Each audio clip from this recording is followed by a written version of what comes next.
బా హాయ్, ఈరోజు ఒక మంచి రెసిపీతో మీ ముందుకు వచ్చేసాను. అదేంటా అనుకుంటున్నారా? రెస్టారెంట్ స్టైల్లో బేబీ కార్న్ కర్రీ ఎలా చేసుకోవాలి వీడియోలో చూపించేస్తాను. వీడియో ఎక్కడ స్కిప్ చేయకుండా ఇంటి వరకు చూడండి. అలాగే వీడియోని లైక్ చేసి ఛానల్ సబ్స్క్రైబ్ చేసుకుని పక్కన ఉన్న బెల్ ఐకాన్ క్లిక్ చేయడం మర్చిపోద్దు. ఈ బేబీ కార్న్ కర్రీ జీరా రైస్ గానీ, చపాతీకి గానీ, నాన్కి గానీ దేనికైనా సైడ్ డిష్ గా చాలా అంటే చాలా బాగుంటుంది. నేను చూపించే ప్రతి స్టెప్ కూడా మిస్ కాకుండా మీరు కూడా చేసుకొని ఎంజాయ్ చేయండి. ఇంకే మాత్రం లేట్ చేయకుండా వీడియో స్టార్ట్ చేసేద్దాం పదండి. బేబీ కార్న్ కర్రీ కోసం స్టవ్ వెలిగించి కడాయిలో నీళ్లు పెట్టుకొని బేబీ కార్న్స్ ని ఈ సైజులో కట్ చేసుకోవాలి.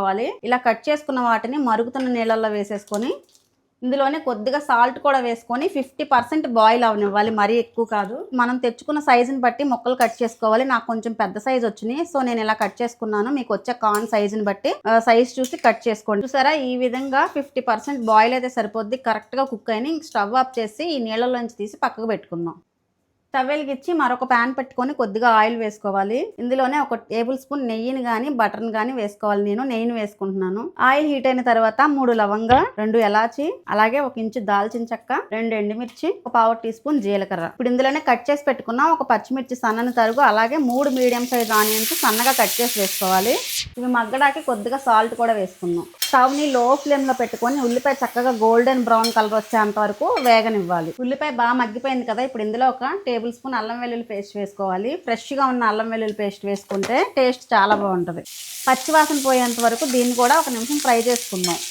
1 నిమిషం పాటు వేగింది కదా, ఇందులో కొద్దిగా పసుపు, 1 టీ స్పూన్ కారం, 1 టీ స్పూన్ ధనియా జీరా పౌడర్, అలాగే టేస్ట్ కి సరిపడా సాల్ట్ ఇవన్నీ వేసుకొని మరొకసారి కారం అయి మాడకుండా ఒకసారి కలుపుకుందాం. ఇప్పుడు ఇందులోనే నేను ముందుగా 3 మీడియం సైజ్ టమాటోని ఇలా ప్యూరీలా చేసి పెట్టుకున్నాను. ఇది వేసేసుకుందాం.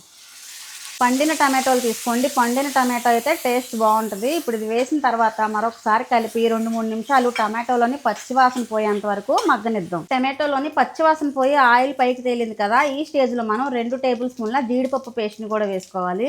ఇది వేసుకొని స్టవ్ ని లో ఫ్లేమ్ లో పెట్టుకొని ఈ పేస్ట్ అంతా కూడా చక్కగా కర్రీలో కలిసేలా కలుపుకుందాం. ఈ జీడిపప్పు పేస్ట్ వేయడం వల్ల కర్రీ అన్నది గ్రేవీ థిక్నెస్ వస్తుంది, అందుకే జీడిపప్పు పేస్ట్ వేసుకున్నాను నేను. మనం వేసుకుని అన్ని చక్కగా మగ్గిపోయి ఆయిల్ పైకి తేలింది కదా, ఈ స్టేజ్ లో కొద్దిగా వాటర్ని పోసుకోవాలి. గ్రేవీకి సరిపడా నేను ఇక్కడ 1/2 గ్లాస్ వాటర్ని పోస్తున్నాను. ఈ గ్రేవీని కొద్దిగా ఉడకనిద్దాం. ఈ స్టేజ్ లో మీకు సాల్ట్ కానీ కారం కానీ ఏది సరిపోయినా చూసి అడ్జస్ట్ చేసుకోవచ్చు. ఇలా గ్రేవీ ఉడుకుతున్నప్పుడు మనం ముందుగా బాయిల్ చేసి పెట్టుకున్నాం కదా, కార్న్ మొత్తం వేసుకోవాలి. కార్న్ నేను బాయిల్ చేయమన్నాను కదా అని మొత్తం ఒకేసారి ఎక్కువసేపు బాయిల్ చేయకండి, ఎందుకంటే 1 నిమిషం బాయిల్ చేసుకుంటే సరిపోద్ది, లేదంటే దాని ఫ్లేవర్ మొత్తం కూడా నీళ్ళల్లోనే పోద్ది. అలా కాకుండా 1 నిమిషం బాయిల్ చేసుకుంటే చాలు. స్టవ్ ని లో ఫ్లేమ్ లో పెట్టుకొని కొంచెం గ్రేవీ దగ్గరికి అయ్యేంత వరకు ఉడకనిద్దాం. ఇప్పుడు ఇందులో 1 టేబుల్ స్పూన్ కసూరి మేతి వేసుకుందాం. అలాగే 1 టేబుల్ స్పూన్ ఫ్రెష్ క్రీమ్ కూడా వేసుకోవాలి. వేడివేడిగా మన బేబీ కార్న్ కర్రీ రెడీ అయిపోయింది. టేస్ట్ చూసి చెప్తాను పదండి. వేడివేడిగా మన కర్రీ రెడీ అయిపోయింది కదా, చూస్తుంటే నాకైతే నోరు ఊరిపోతుంది. రైస్ కైనా చపాతీకైనా తప్పకుండా ట్రై చేయండి. బేబీ కార్న్ కర్రీ పిల్లలు అయితే చాలా చాలా ఇష్టంగా తింటారు. వేడివేడిగా ఉంది కానీ పొగలు కక్కుతూ ఇప్పుడు దీన్ని టేస్ట్ చేయాలని నాకు అస్సలు మనసు ఆగట్లేదు. వెంటనే టేస్ట్ చేసేస్తాను దీన్ని.